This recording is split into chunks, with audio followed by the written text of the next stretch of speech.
ago, there was 2 churches, one for the immediate family, invited guests, people of that nature, and a second one for anyone else who wanted to be there.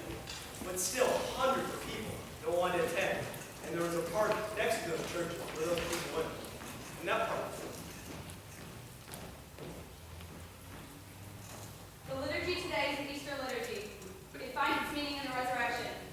The service invites your full participation. The Lord be with you. And also with you. Let us pray. And I guess it was like the worst storm that they've had. Tiffany Edwards, like that anybody can ever tell. Like trees fell down and the power went out for a couple of days because of it. And I just thought to myself, it's like the forces of the universe work, you know? Whatever higher spirit you know is like that and blows storms must blow in this storm. For our brother Matthew, let us pray to our Lord Jesus Christ, who said, I am the resurrection and the life. We pray to the Lord. Hear us, Lord. Lord, you consoled Martha and Mary in their times of distress.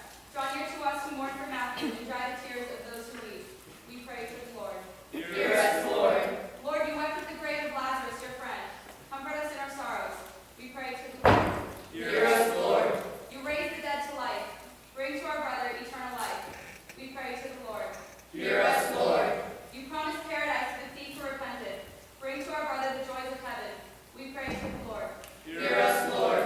He was nourished with your body and blood. Grant him a place at the table in your heavenly kingdom. We pray to the Lord. Hear us, Lord. Lord, comfort us in our sorrows at the death of our brother. Let our faith be our consolation and eternal life our hope. My most striking memory from the funeral, Carrie Drake, Casper Star Tribune, is seeing the Reverend Fred Phelps from Kansas, that scene go up in the park. Do you believe the Bible? Do you believe you're supposed to separate the precious from the vile?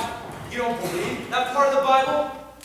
You stay over A there bunch of and high look school back in the students got Bible. out early 2 times for every verse it talks about God's love, it talks about God's hate. And across the street, you had people lining up for the funeral. And I saw this guy, this skinhead, come over. And he was dressed in leather and spikes everywhere. And he came over from across the street. And I just thought, oh, this is going to be a really ugly confrontation. But instead, he started leading the people in amazing grace. We wouldn't be here if this was just another murder the state was going to deal with. The state deals with hundreds of murders every single day. But this murder is different because the facts are bringing us down. You're trying to make Matthew shift into a post-Christian kid lifestyle. And we're going to answer it. It's just that simple. Murder trial. When we arrived at the Albany County Courthouse, Fred Phelps was already there. You don't like that attribute of God? But so is Romaine Patterson. That perfect attribute of God? Well, we love that attribute of God, and we're going to preach it because God's hatred is pure. It's a determination. It's a determination that He's going to send some people to hell. That's God's hatred. After seeing Fred We're Phelps standing here with God's protesting at message. Matthew's funeral We're and soon standing meeting here at with the God's trial of message. Russell Is Henderson, homosexuality? I decided being that a someone fag needed to go up okay? against this guy and show What do you him mean his it's not for you to innocence. judge? And I think If at God times doesn't like hate these, the fags, nation why is is so He putting him in focused hell? on hatred like it is right now. You see the that we need barrenness to and show that sterility there's of a their better silly way of arguments dealing when with set this over kind of against the hatred. solid gospel So of our truth. idea is to dress it Barren like and hate. sterile, like your We've lifestyle. designed an Your angel silly and arguments. our twins are huge. They are big assholes. And we're going to have 10 to 20 of us, and we're going to completely circle him. And we're going to block him. So this big ass band of angels walks in. We don't say a fucking word. We are just a group of people bringing forth a message of peace and love and compassion. And we're calling it angel action. Yeah, this 21-year-old little lesbian's ready to walk the line with this guy. When those old preachers laid their hands on me, it's called an ordination. Then they deliver a charge. Mine was from Isaiah 58:1.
taken completely out of our lives forever.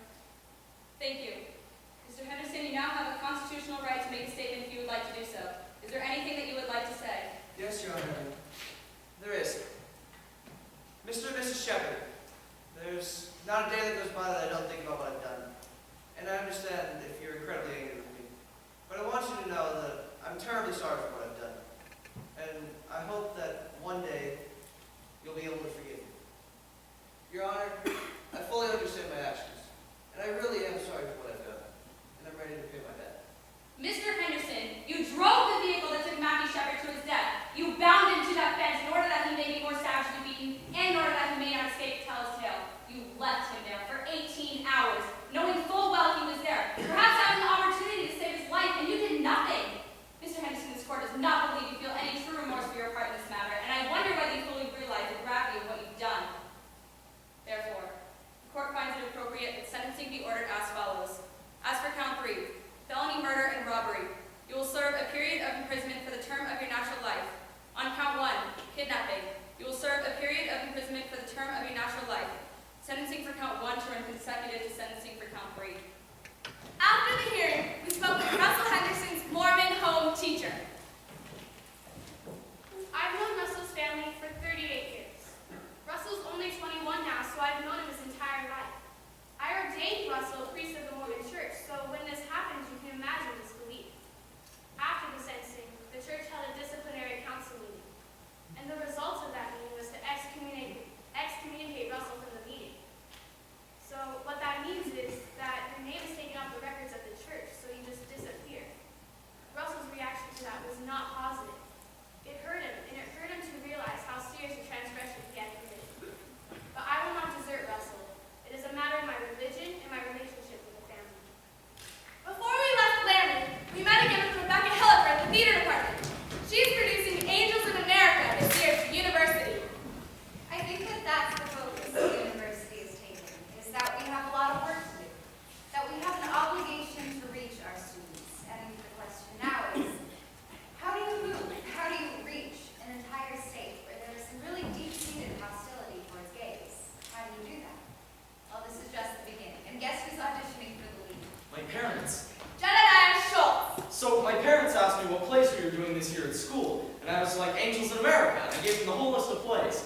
And they were like, Angels in America, is that the play you did in high school, that scene you did in high school? And I was like, yeah. And they asked if I was going to audition for it, and I was like, yeah. And then we got into this huge argument, and I knew the best thing I had on them was, they had just seen me in a performance of Macbeth, and like on stage, like I murdered this little kid and Lady Macduff, and like these 2 other guys.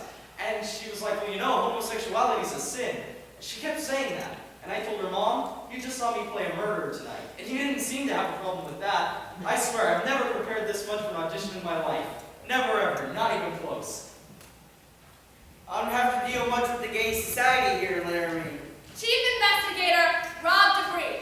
Well, once we started to look into the case and talk to the people that were gay and find out what their underlying fears were, well then it sort of hit home. This is America. You don't have the right to feel that kind of fear. And we're still going to have people who hold on to the old ideals. I was probably one of them 14 months ago. But today, I won't put up with it. I won't listen to it. And if you don't like my views on it, fine. The door goes both ways. I don't care. I'm much more comfortable when I can sleep at night. We get tested every 3 months. Reggie Flutie. Now, as if to get the DNA testing done, so they flew down to Fort Collins where they collected the blood. And from there, they flew down to Michigan where they tested it. It was about a week later that I knew I was negative for good. Oh my, and I will tell you, we were on our knees saying Hail Marys. And he was elated, you know, thank God. Yeah, so what's the first thing that she does? Well, I stuck my tongue right in my husband's mouth. You know, I was just so happy, you know, you're just so happy and you think, you know, I hope I did this service well, you know, I hope I did it with some sort of integrity, and you're so happy. My daughters, oh, they just bawled. They were so happy. And the force. Oh boy. We went out and got shit-faced, and they all got drinks, and everyone was hugging and crying.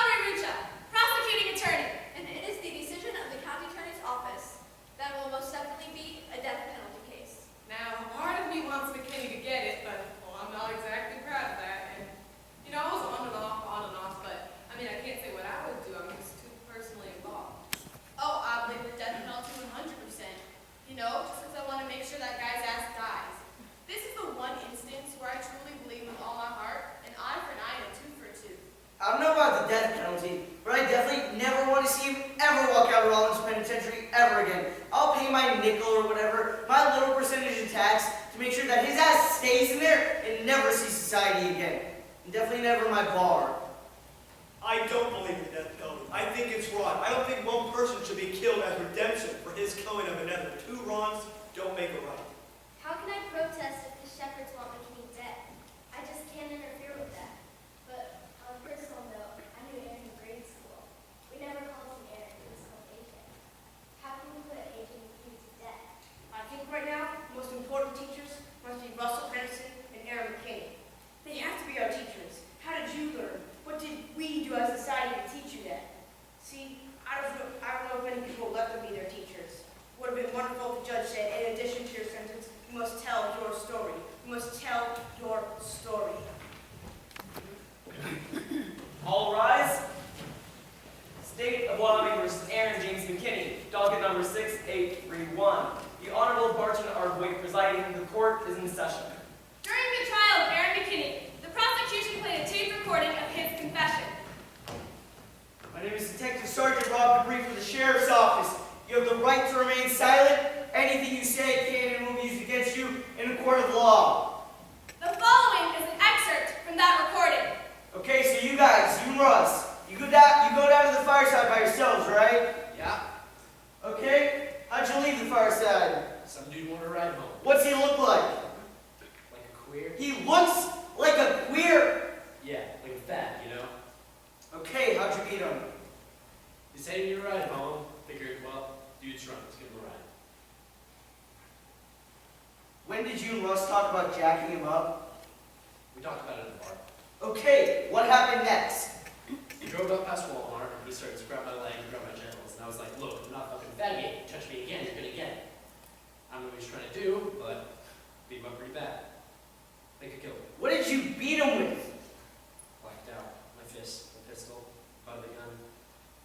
I don't know. It was like, I could see what was happening, but I don't know. It's like somebody else was doing it. What was the first thing that he said or that he did that made you hit him? He slid his hand up my leg like he was gonna grab my balls. When that defense team argued that McKinney did what he did because Matthew made a pass at him, I just wanted to vomit. Because that's like saying it's okay. It's like the Twinkie defense that guy put Marty Milk in the Scotty. It's the same thing. As much as part of me didn't want the defense of them saying that it was gay bashing or gay panic, part of me is really grateful. Because I was scared that they were going to say it was robbery or drugs, so when they said it was gay panic, I thought, this is good. At least the truth is coming out. The truth is being told. Did he ever try to defend himself against you or hit back? He tried his little swings or whatever, but it wasn't very effective. How many times did you hit him inside the truck before you guys stopped where you left him? I'd say 2 or 3 times with my fists, 6 times with my pistol. Did he ever ask you to stop? Well, yeah, he was getting the shit kicked out of him. What did he say?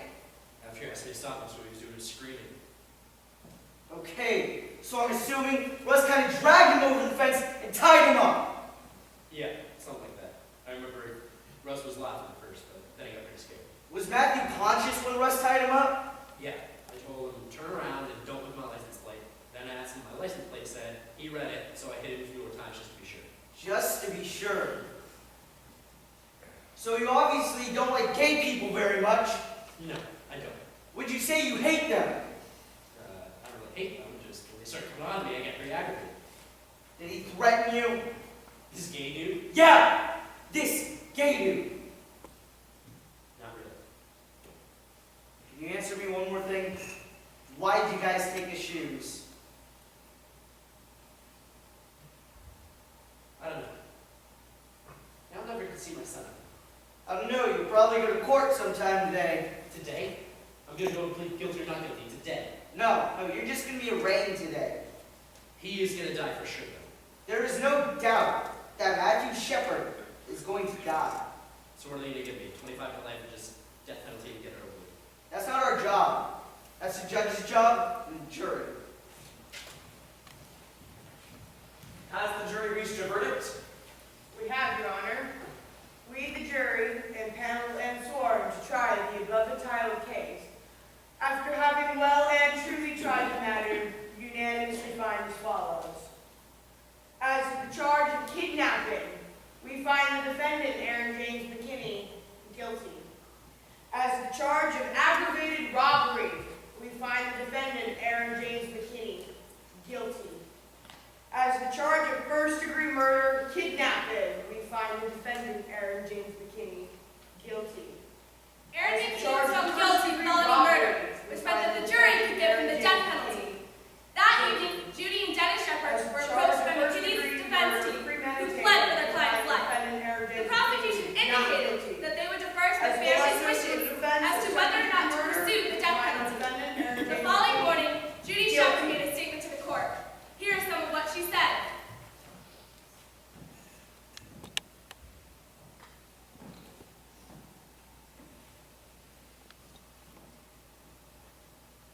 My son Matthew did not look like a winner.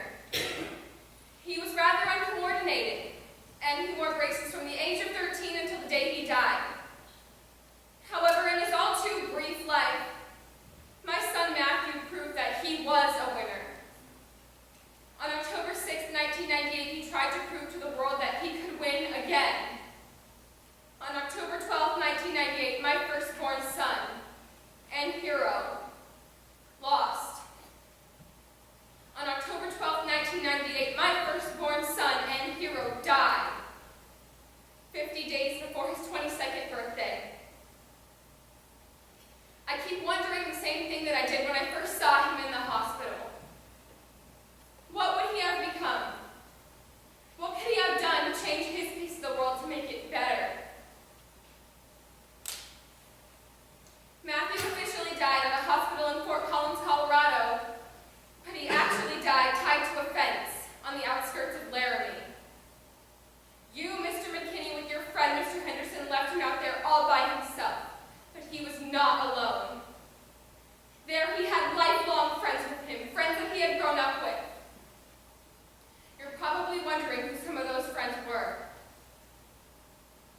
He had the beautiful night sky and the same stars and the moon that we used to look at through a telescope. Then he had the daylight and the sun to shine on him. Through it all, he was breathing in the scent of pine trees from the snowy range. He felt the wind, the ever-present Wyoming wind for the last time. He had one more friend with him. He had God. And I feel so much better knowing that he was not alone. Matthew's beating, hospitalization, and funeral have focused worldwide attention on hate, so good is coming out of evil. People have said that enough is enough. I miss my son, but I am so proud to be able to say that he is my son. Dennis has been quoted as being against the death penalty.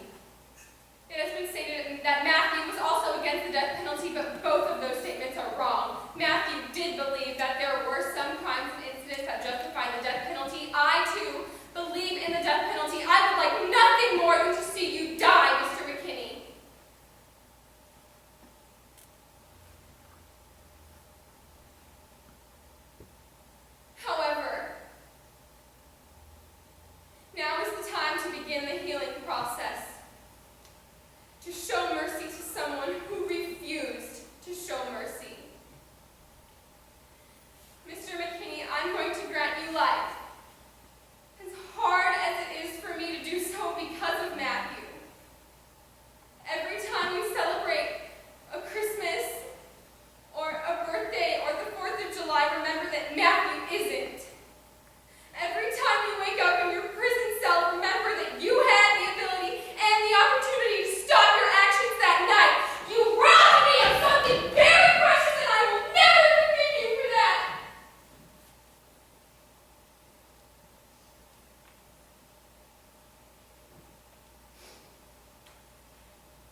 was my case.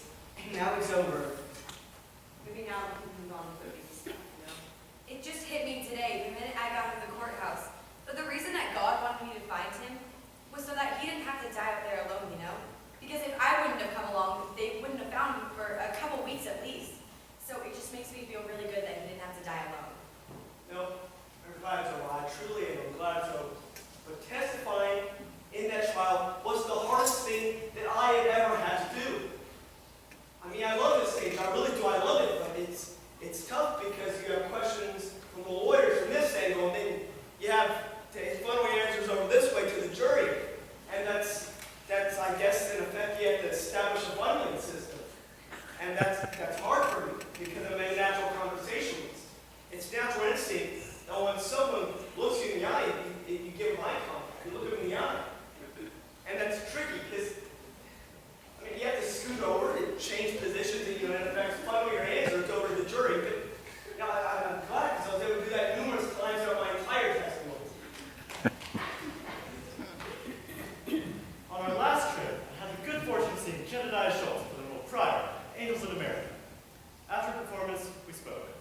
I didn't for the longest time let myself become personally involved in the Matthew Shepard thing. It didn't seem real. It just seemed way blown out of proportion. I don't know, it's weird. It's so weird, man. I can't believe I ever said that stuff about homosexuals. How did I ever let that stuff make me think that you were different from me? Well, you know, about a year ago, I wanted to be a rock star. That was my goal. And obviously that's changed over the course of this last year and everything that's happened and me really realizing my heart. And so instead of going to school for music, I'm going to school for communications and political sciences because I have a, career in political activism. And actually, I just recently figured out that I'm going to be honored in Washington, D.C. by the Anti-Defamation League. And, anytime that I think about the Angels or any of the speaking that I've done, Matthew's like guiding this path with this light for me to walk down, and every time we get to a door, he just opens it and says, okay, next up. And if I get to be a rock star on this side, then okay. Change is not an easy thing, and I don't think people were up to it here. They got what they wanted. Those boys got what they deserved, and we look good now. Justice has been served. The OK Corral. The villains have been shot down. The prostitutes have been set on the train. The town's cleaned up, and we don't need to talk about it anymore. It has been a year since Matthew Shepard died, and we still haven't passed shit in Wyoming.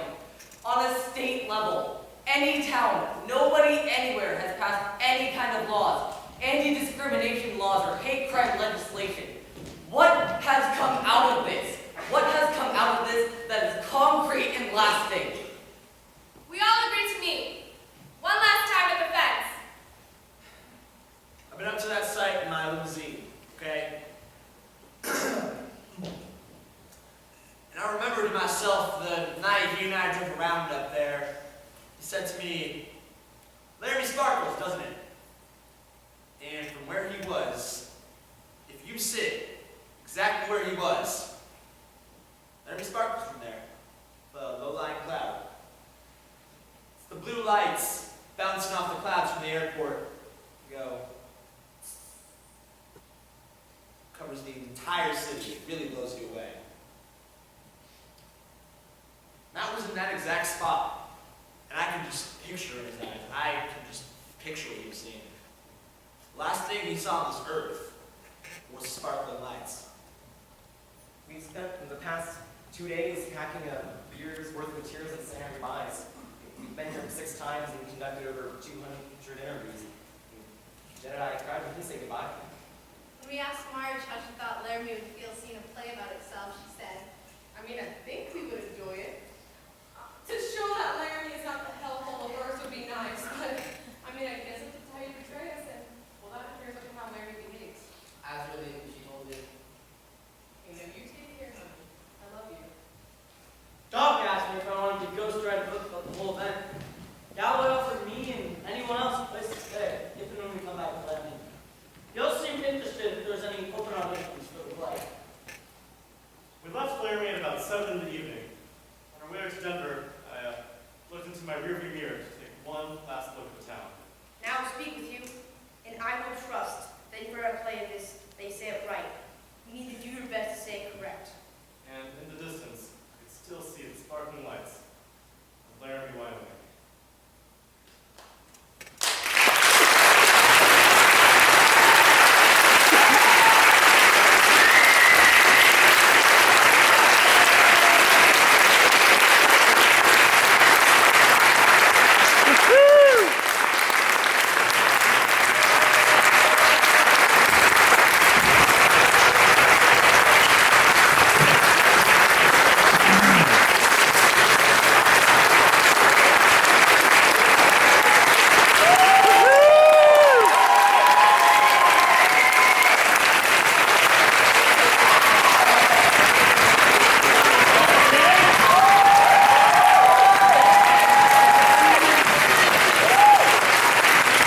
draw.